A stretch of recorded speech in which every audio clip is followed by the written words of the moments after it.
இன்னைக்கு talk of the டவுனா இருக்கிற ஒரு விஷயம் என்ன அப்படின்னா, ஆளுநர்கிட்ட பட்டம் பெற மறுத்த மாணவி அப்படிங்கிற ஒரு விஷயம் எல்லா ஊடகங்களும் உருட்டிட்டு இருக்காங்க. இது என்னதான்ப்பா விஷயம் அப்படின்னு நம்மளும் உள்ள போய் பார்த்தோம். நிறைய விஷயங்கள் தெரிஞ்சது. அது மட்டும் இல்லாம நிறைய பேரு இப்போ ராகுல் காந்தி அவர்கள் அரெஸ்ட் பண்ணதுக்கு அப்புறமா பிரியங்கா காந்தில இருந்து ஆரம்பிச்சு பல பேர் காங்கிரஸ் தரப்புல இருந்தும் இந்திய கூட்டணி முன்னணியில இருந்தும் நிறைய பேர் வந்துட்டு ஒரு பெரிய ப்ரொடெஸ்ட் ஒன்று பண்றாங்க.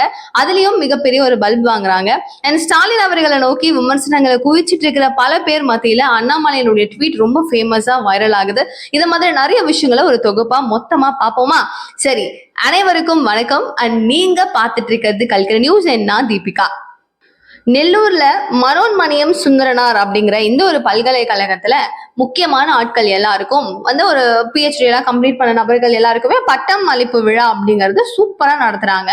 அங்க வந்து பாத்தீங்கன்னா கவர்னர் அவர்கள் பங்கேற்கிறாரு, எல்லாருக்கும் பட்டம் கொடுக்கிறாரு, விருது கொடுக்கிறாரு. அவர் தான் அங்க நின்று கொடுத்துட்டு இருக்காரு. ஸோ திடுதிப்புன நிறைய பேர் வாங்கிக்கிட்டே இருக்காங்க. எல்லாரும் ஸ்மைலிங்கான ஒரு ஃபேஸோட அவர்கிட்ட ரிசீவ் பண்ணிக்கிட்டு ஹாப்பியா போயிட்டு இருக்கிற இந்த சுச்சுவேஷன்ல கரெக்டா ஒரே ஒரு பொண்ணு மட்டும் அவர்கிட்ட அவர் கையால நான் வாங்கிக்கவே மாட்டேன் அப்படின்னு சொல்லி மறுப்பு தெரிவிக்கிறாங்க. அங்க இருக்கிற எல்லாருக்குமே வந்து ஒரு பெரிய சர்ச்சையா மாறிடுச்சு. என்னப்பா இது, ஆளுநர் கொடுக்குறாரு, கவர்னர் கையில இருந்து வாங்க மாட்டேன் அப்படின்னு சொல்லிட்டு இந்த பொண்ணு இந்த அளவுக்கு மறுக்கிறாங்களே ஏன் அப்படிங்கிற ஒரு கேள்வி அங்க மிகப்பெரிய சர்ச்சையை உண்டாக்குது. அது மட்டும் இல்லாம பக்கத்துல இருக்கிற துணைவேந்தர் கிட்ட நான் விருது வாங்கிக்கிறேன், உங்க கையால் நான் வாங்க மாட்டேன் அப்படின்னு சொன்ன விஷயம் இன்னும் கூடுதலான சர்ச்சையை கொடுக்குது. சரி, இது என்ன சர்ச்சை மட்டும் தானா அப்படின்னு கேட்டீங்கன்னா ஒரு டவுட்டும் அங்க கிரியேட் ஆகுது. எப்படி இவ்வளோ பேர் இருக்கும் போது அதுவும் இந்த பொண்ணு மட்டும் இப்படி தனியா தொக்கா தெரியுறாங்களே அப்படிங்கிற மாதிரி. சரி, இவங்களுக்கு பின்னாடி பேக்ரவுண்ட் வெரிஃபிகேஷன் பண்ணுவோம், ஒருவேளை இது திமுகவின் சதியா இருக்கலாமோ அப்படிங்கறத பாஜக கொஞ்சம் லைட்டா வந்து கிளாரிட்டி பண்ணிக்கணும் அப்படின்னு ஆசைப்படுறாங்க. அது உடனே என்ன ஆகுது, இந்த விஷயம் முடிஞ்சதுக்கு அப்புறமே உடனே இந்த பொண்ணுடைய முழு ஹிஸ்டரியும் வெளியே வருது. ஸோ இந்த பொண்ணோட பேர் ஜீன் ஜோசப் அப்படின்னு சொல்லப்படுற இந்த ஒரு பெண்ணுடைய கணவர் எம் ராஜன். இவர் யாரு தீபிகா அப்படின்னு கேட்டீங்கன்னா, இவர் யாருன்னா திமுகவினுடைய ஒரு முக்கியமான நிர்வாகி. சோ நாகர்கோயில் கார்பரேஷன்ல டெப்டி செக்ரட்டரியா இருக்கிறவர் தான் இந்த ஒரு நபர். சோ திமுக பிரமுகர்கள் அவங்களுடைய மனைவி தான் ஜீன் ஜோசப் அப்படின்னு சொல்லப்படுற இந்த ஒரு பெண். சோ இப்ப புரிஞ்சிருக்குமோ இல்லையா? கரெக்ட். சோ நீங்க நினைக்கிறதும் கரெக்ட் தான். திமுகவினுடைய ஒரு உள்ள கலந்து விட்ட ஒரு செயல் தான் இது அப்படின்னு சொல்லப்படுது. சரி, ஓகே, நம்ம பெருசா ஒன்றும் நம்ம அவங்களுடைய ஒரு பர்சனலா அவங்களுடைய இண்டிவிஜுவாலிட்டின்னு ஒண்ணு இருக்கும்ல, அவங்க மனசுல ஏதோ ஒரு விஷயம் தோணி இருக்குல்ல, அதனால தானே அவங்க வேண்டான்னு சொல்லியிருக்காங்க. போய் ஜீன் ஜோசப் கிட்ட கேட்டுருவோமே அப்படின்னு சொல்லி பல பேர் அவங்க கிட்ட கேட்கறாங்க. சோ அவங்க கொடுக்குற ஒரு கிளாரிட்டி என்ன தெரியுமா? மத்திய அரசாங்கம் நம்மளுக்கு தர வேண்டிய நிறைய விஷயங்களை, தமிழகத்துக்கு வர வேண்டிய நிறைய விஷயங்களை மறுத்து தடுத்து நிறுத்தி விட்டாங்க. சோ நம்மளுக்கு கஷ்டம் கொடுக்குற அவங்க கையால நான் ஏன் விருது வாங்கணும் அப்படின்னு சொன்ன உடனே ஏய் தெரியுது தெரியுது அப்படின்னு சொல்லி எல்லாரும் கண்டுபிடிக்கிறாங்க. புரிஞ்சுதா? சோ இங்க வந்து பாத்தீங்கன்னா திமுகவினுடைய ஆட்கள், திமுகவினுடைய நிர்வாகிகள், திமுகவை சார்ந்தவர்கள் மட்டும்தான் இதை பிளான் பண்ணி பண்ணியிருக்காங்க அப்படிங்கிறதையும் கண்டுபிடிச்சிருக்காங்களாம். சோ ராஜன் அவர்களும் அவங்களுடைய மனைவி ரெண்டு பேரும் சேர்ந்து இந்த மாதிரி இவங்க எல்லாம் சீஃப் கெஸ்டா வராங்க, நம்ம வந்து இந்த மாதிரியான விஷயங்களை பண்ணா அப்படின்னா ரொம்ப நல்லா இருக்கும், இப்படி பண்ணலாம் அப்படின்னு சொல்லி ரெண்டு பேரும் சேர்ந்து முடிவெடுத்து தான் இந்த மாதிரியான செயற்களை பண்ணியிருக்காங்க அப்படிங்கிறதும் குறிப்பிடத்தக்கது. லாஸ்ட் ஆஃப் த மினிட்ல இல்ல யோசிக்காம நடந்த விஷயம் எல்லாம் இல்ல, ப்ரீ பிளான்ட் அப்படிங்கிறது தெல்ல தெளிவா சொல்றாங்க. அண்ட் இதுதான் வந்து அந்த விஷயம். இது வந்து பாலிமர் நியூஸ் மட்டும் தெளிவுபட இது வந்து திமுக நிர்வாகியின் மனைவி அப்படிங்கிறது குறிப்பிட்டிருக்காங்களா. மீதம் இருக்கிற எந்த நேஷனல் மீடியாவா இருந்தாலும் எந்த மீடியா சேனல்ஸும் மாஸ் மீடியாஸ்ல இருந்து ஆரம்பிச்சு யாரும் குறிப்பிட்டு பேசவில்லை அப்படிங்கிறது குறிப்பிடத்தக்கது. இந்த விஷயத்தையும் நான் சொல்லியே ஆகணும் இல்லையா? ராகுல் காந்தி அவர்கள் ரொம்ப பெரிய ஒரு போராட்டம் நான் பண்ணுவேன் அப்படின்னு சொல்லிட்டு எலெக்ஷன் கமிஷனுக்கு அப்போஸா நடந்துக்கிறாரு. எலெக்ஷன் கமிஷனுக்கு எதிராக நான் நடந்தே நடைப்பயணம் வரேன் அப்படின்னு சொல்லி வந்துட்டு இருக்காரு. வரும்போது நீங்க முன்னறிவிப்பு எதுவுமே இல்லாம எந்த ஒரு யார்கிட்டயும் பெர்மிஷன்ஸ் வாங்காம நீங்க பாட்டுக்கு இப்படி நடந்தெல்லாம் வரக்கூடாது அப்படின்னு சொல்லிட்டு அவங்க குடும்ப உறுப்பினர்கள் முதற்கொண்டு பல பேர் என்ன பண்றாங்க, கூப்பிட்டு அப்படியே அவங்க ஏத்திட்டு வண்டியில கைது பண்றாங்க. இந்த ஒரு விஷயம் எல்லா இடத்துலயும் பரபரப்பாகுது. அப்போ வந்து முதலமைச்சர் ஸ்டாலின் அவர்கள் ஒரு விஷயம் வெளியிடுறாரு, தோளோடு தோல் நிற்போம் அப்படின்னு சொல்லி. இவருடைய ட்வீட்டை அண்ணாமலை அவர்கள் எப்படி விமர்சனம் பண்ணியிருந்தாருங்கிறத லாஸ்டா பேசுவோம். அதுக்கு முன்னாடியும் பேசியிருக்கோம், பட் இன்னும் கொஞ்சம் டீட்டெயிலா பேசுவோம். அதுக்கு முன்னாடி இப்ப ராகுல் காந்தி அவர்களுடைய குடும்பத்துல இருக்கிற ஒரு ஒரு நபர்களும் என்ன பண்றாங்க அப்படின்னா, திடுதிப்புன்னு வந்து ஒரு டிஷர்ட்ல ஒரு பொண்ணுடைய போட்டோவை பிரிண்ட் அடிச்சுக்கிறாங்க. அடிச்சுக்கிட்டு பின்னாடி 124 அப்படிங்கிற ஒரு நம்பரை நாட் அவுட் அப்படின்னு சொல்லி போட்டிருக்காங்க. இதை பார்த்தவொடனே எல்லாருக்கும் ஷாக்கு. என்ன சம்மந்தமே இல்லாம இந்த அளவுக்கு ஒரு சூப்பரா ஒரு போராட்டம் நடத்துறாங்களே, என்ன சம்மந்தமே இல்லாம ஒரு போராட்டம் அப்படின்னு சொல்லிட்டு சொல்லிட்டு பல பேரும் வந்து கூர்ந்து கவனிக்கிறாங்க. என்ன நடந்திருக்கு அப்படின்னு பாத்தீங்கன்னா, வாக்கு திருட்டு அப்படின்னு எலெக்ஷன் கமிஷன் மேல பழி போட்டுட்டு இருந்தாரு இல்லையா? சோ இதுல முக்கியமான ஒரு பெண்ணுடைய ஒரு ப்ரூஃபை வச்சுதான் அவர் பேசிட்டு இருந்தாரு. சோ அந்த வகையில மின்டா தேவி அப்படிங்கிற ஒரு பெண்ணுடைய போட்டோ தான் அவங்க டிஷர்ட், ஒயிட் டிஷர்ட்ல பிரிண்ட் பண்ணியிருக்காங்க.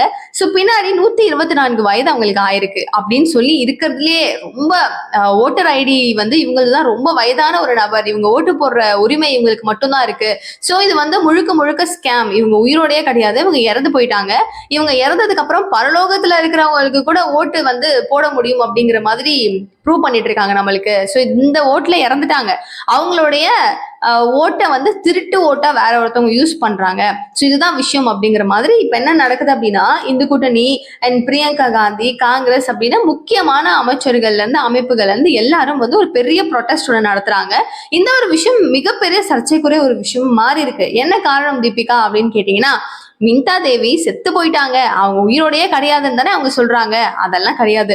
பீகார்ல சிவான் அப்படிங்கிற இந்த ஒரு தொகுதியில மின்டா தேவி உயிரோட இருக்கிறாங்க. அவங்க வந்து என்ன சொல்றாங்கன்னா, என்னுடைய பெர்மிஷன் இல்லாம நீங்க எப்படி என்னுடைய போட்டோவை யூஸ் பண்ணி நீங்க ஒரு பெரிய அளவுல வந்து ஒரு ஒரு ப்ரொடெஸ்ட் பண்ணலாம், இது எவ்வளவு பெரிய ஒரு தப்பு, இது வந்து print mistake. What print mistake? தெரிஞ்சும் தெரியாமலும் இது அப்போ வந்து பிரிண்ட்ல தப்பா இருக்கு. சோ இந்த விஷயத்த நான் மாத்தணும் அப்படின்னு ட்ரை பண்ணிருக்கேன், பட் மாத்தல. ஆனா நான் தான் வந்து பெரிய வயசானவங்க அப்படின்னு சொல்றீங்கல்ல, இவ்வளவு அளவுக்கு வேலை பாக்குறீங்கல்ல, அப்போ எனக்கு கிடைக்க வேண்டிய பென்ஷனையாவது வாங்கி கொடுங்க அப்படிங்கிற மாதிரி நக்கல் நையாண்டியோட அவங்க பல விதமா அவங்கள விமர்சனம் பண்றாங்க. நீங்களும் ஒரு பெரிய கட்சி தானே, என்கிட்ட பெர்மிஷன் நீங்க வாங்கியிருக்கணும்ல. இந்த விஷயம் நடக்குது, இவ்வளவு பெரிய ஒரு ப்ரொடெஸ்ட் பண்ண போறீங்க அப்படின்னா எந்த சம்மதமும் எந்த ஒரு அலசி ஆராய்ஞ்சு இது உண்மைதானா அப்படிங்கறது பார்க்காம எப்படி நீங்க பாட்டுக்கு வந்து பிரிண்ட் போட்டுக்கிட்டு வந்து அங்க சண்டை போடுவீங்க அப்படின்னு சொல்லி காங்கிரஸை நோக்கி பல கேள்விகளை கேட்டுட்டு இருக்காங்க.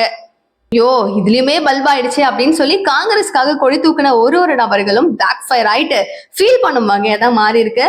அது மட்டும் இல்லாம முக்கியமா மகளிர், அதாவது திமுக மேயர் இந்திராணி அப்படிங்கிற இவங்களுடைய கணவரை வந்து கைது பண்ணியிருக்காங்க. காரணம் ஊழல்.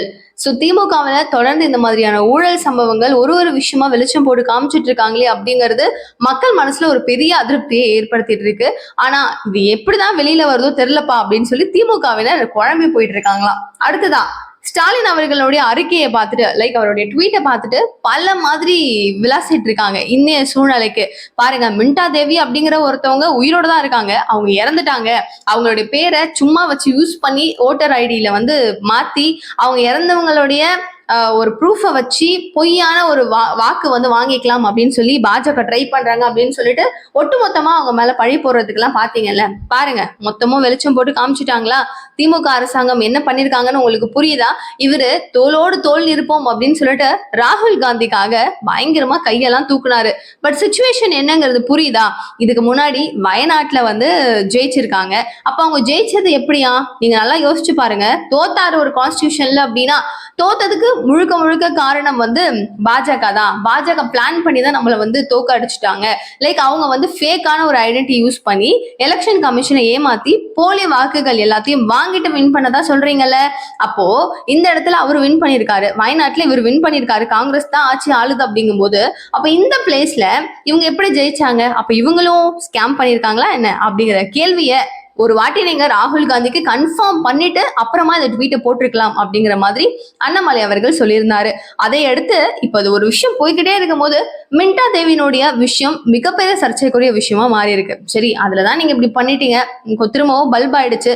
பட் இந்த மாதிரியான சுச்சுவேஷன்ல கண்டினியூஸா மின்டா தேவி உயிரோட இல்ல அப்படின்னு சொல்லி குற்றச்சாட்டு வச்ச நீங்க உயிரோட நான் இருக்கேன் அப்படின்னு சொல்லி மின்டா தேவி அவர்கள் திரும்பவும் முன்னாடி நின்று வந்து எல்லாருக்கிட்டையும் கேள்வியா கேட்கிறாங்களே, இதற்கு நீங்க என்ன பதில் சொல்ல போறீங்க அப்படிங்கிறது பல பேர் கேட்கிறாங்க. இது ஏன் தொடர்ந்து காங்கிரஸ்க்கு மட்டும் நடக்குது அப்படிங்கிறது சத்தியமா புரியல. இது யாருடைய தவறு அப்படின்னு நீங்க நினைக்கிறீங்க? கூடுதலா அண்ணாமலை அவர்கள் கேட்கிற இன்னொரு கேள்வி என்ன அப்படின்னா, இப்ப வந்துட்டு கிட்னி திருட்டு அப்படிங்கிறதுல திமுக பயங்கரமா வந்து இன்வால்வ் ஆயிருக்கிறத ஒரு விஷயம் கசிஞ்சது இல்லையா?